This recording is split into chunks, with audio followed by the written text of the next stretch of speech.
এই দুনিয়াতে যত মানুষকে আপনি আপন দেখেন, এরা সবাই হয়তো আংশিক কোনো কোনো ক্ষেত্রে কেউ বিভিন্ন পার্সেন্টেজে আপন, কিন্তু আপনার সবচেয়ে বড় আপন হলেন আপনার রব আল্লাহ রাব্বুল আলামিন। আল্লাহর চাইতে বড় আপন আর কেউ নেই। আপনি একান্তে আল্লাহর সাথে একটু কথা বলেন।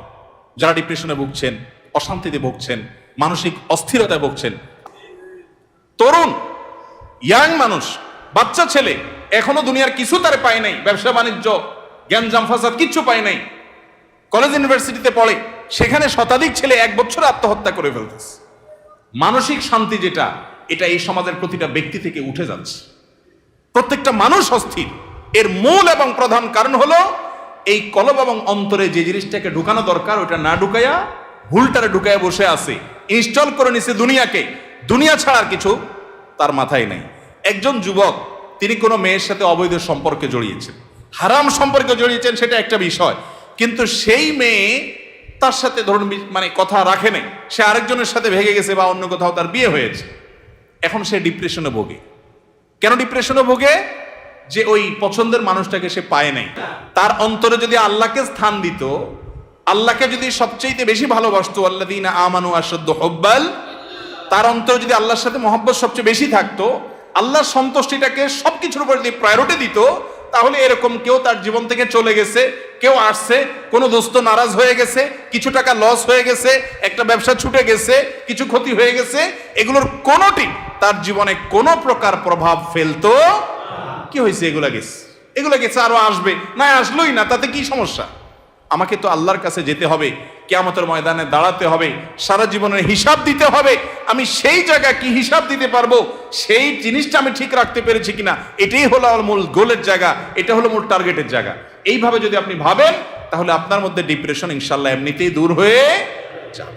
অন্তরে দুনিয়াকে নয়, আল্লাহকে স্থান দেন, এবং এই স্থান দিতে গিয়ে আপনাকে স্যাক্রিফাইস করতে হবে। কি স্যাক্রিফাইস? ওই যে সৎ পথে চলবেন, হক হালালি চলবেন, টাকা পয়সা বেশি হবে না। অন্যরা তো দূরের কথা, নিজের আপন মা বাবার কাছেও দাম পাবেন না, ভাই বোনের কাছে দাম পাবেন না, বইয়ের কাছেও হয়তো দাম পাবেন না, ছেলে মেয়ের কাছেও হয়তো দাম পাবেন না, বন্ধু বান্ধবের কাছেও দাম পাবেন না, এলাকার ইমাম সাহেব, খতিব সাহেব, হুজুর সাহেবের কাছেও দাম পাবেন না, কারণ পয়সা নেই। কিন্তু আল্লাহর কসম, যেই জায়গায় দাম পাওয়া দরকার সেই জায়গা ঠিকই পাবেন। আরশ আজিমের মালিক আপনার অনেক বেশি মূল্য দিবেন। নবী করিম সাল্লাল্লাহু আলাইহি সাল্লাম কতবার এরকম বলেছেন সাহাবীদেরকে, তোমরা কোনো জান্নাতি লোক দেখতে চাও? বলি ইয়া রাসূলুল্লাহ, দেখতে চাই। একটা লোক চলে যাচ্ছে সামনে দিয়ে, তিনি জিজ্ঞাসা করেছেন, এই লোকটা সম্পর্কে তোমাদের কি ধারণা? বলি ইয়া রাসূলুল্লাহ, লোকটা খুব সাধারণ একজন মানুষ, এত গরিব, সমাজের এত সাধারণ মানুষ যে এ ব্যক্তি কারোর মেয়ে বিয়ে করতে চাইলে কেউ তার কাছে মেয়ে বিয়ে দিবে না, কেউ তাকে পয়সা হাওলাত দিবে না, কেউ তাকে চেয়ার দিবে না, কেউ তাকে কদর করবে না। আরেক লোক আসছে, নবী করিম সাল্লাল্লাহু আলাইহি সাল্লাম বলেন, এর সম্পর্কে তোমাদের বক্তব্য কি, মূল্যায়ন কি?